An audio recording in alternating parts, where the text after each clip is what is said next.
जेकर नौआ बड़ा नीक लागे।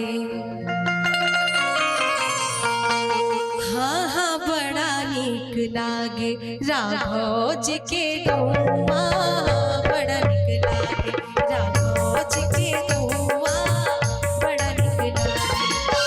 त्रिभुवन विदित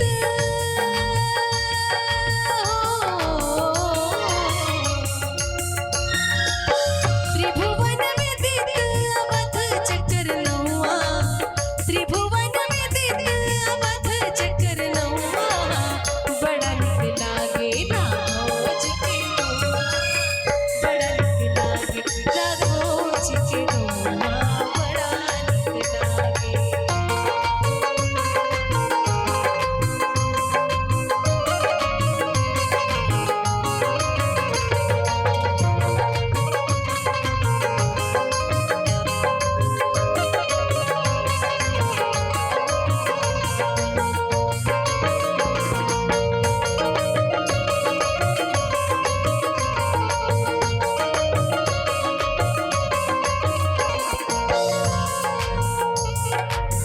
दशरथ पिता जहाँ कौशल्या जी मैया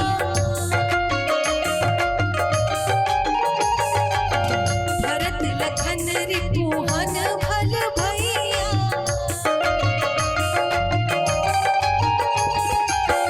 दशरथ पिता जहाँ कौशल्या जी मैया भरत लखन रिपुहन भल भैया। जहाँ न कबहू चले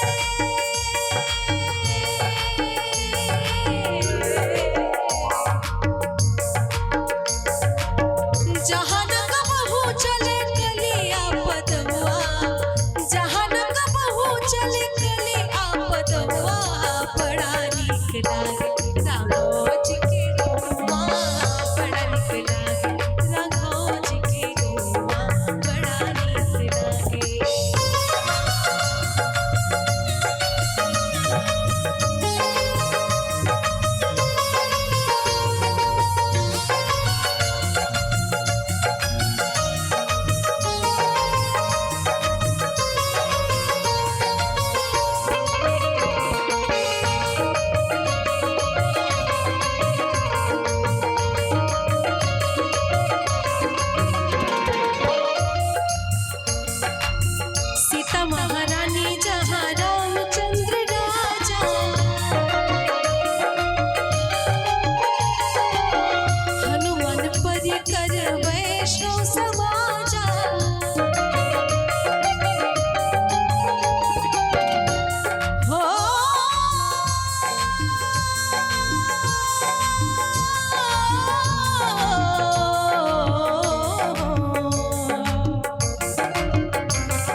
बोलिए सियावर रामचंद्र भगवान की, पवन सुत हनुमान की।